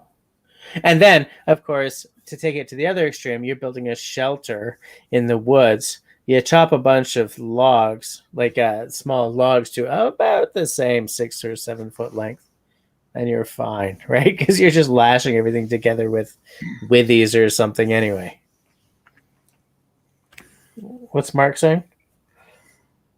Simone was saying that front shifter, 3 cables, brake pads, and a full tune-up. I've exhausted the time I had to make it work right. Too many projects ongoing. So yeah, he couldn't get the bike going. All right, see you later, Going Green Mom. Maybe see you next week. Everyone say bye to Going Green Mom. Bye. Bye. Speaking of watching YouTube videos to learn stuff, I would, when I was actually building the cabin, and I would go back to town on the weekends, and I knew what I was going to be working on the next week. So I'd watch these YouTube videos and I'd download them, put them all on my laptop, and then I'd be out here working on stuff, and I'd get my laptop open and like, okay, how do you do this again? Right. These videos, like, okay, got it. Now go do it. Yeah, I think that's legit. I'm a guy who works best. Wait, I'll put that sentence together differently. I'm a guy who, like, when I'm learning to do something, I learn and work best when there's someone sitting beside me to say, no, you're not doing that right. This is how you do it. But interactivity in teaching is very helpful, but just right. being able to watch somebody do something is also pretty good. I agree. And that's where I was going to go. Is that like possible? Yeah. The YouTube thing is a very good stand-in for that. Okay. Watch a guy doing it, especially one of the channels where the teaching is good. Then it almost meets that need for me, or it gets it close enough that I can then figure out the last 2% kind of thing, And I don't learn great. No, that's grammatically horrible. I don't learn this stuff extremely well trying to get through a book on it. I'm very hands-on. It's best if there's someone sitting there and saying, no, do it like this. Second best is a YouTube video. Way down the list is reading a book and trying to figure out what that 2-dimensional graphic means in my 3-dimensional life. You know what I'm saying? Oh, I'm sure you've heard that different people have different learning styles. Yeah. Yeah. One of the really challenging things, and I know you probably have this in your work, but I have it also in mine, is you try to design a way to teach lots of people something. Yeah. Hope that some aspects of it work for any given number of them. And you sort of you try to mix a bunch of stuff up so you get people with different learning styles in different ways. Yeah. That's really challenging, especially if you've had somebody in that population or the group you want to teach who's really different from everybody else. Yeah. Absolutely. I do want to point out, Ian the Weblord said, hey, I can build an off-grid cabin. All I need to do is watch this guy on YouTube, but boy, did he drink beer. I don't know who you're talking about. I have no idea. Cheers. It is now 11 o'clock, so we're done. for the night. I want to thank you guys for hanging out with me and keeping this from keeping this thing from getting too boring. For everyone who hung out to the bitter end in the side chat, thanks for hanging out with us. To anyone who is watching us time shifted, thank you. I appreciate that massively. Between this week and next week, please, everybody, stay safe, stay sane, stay healthy, and be kind to each other. Russ, are you going to throw them a pea soup? Oh, sure. Peace out.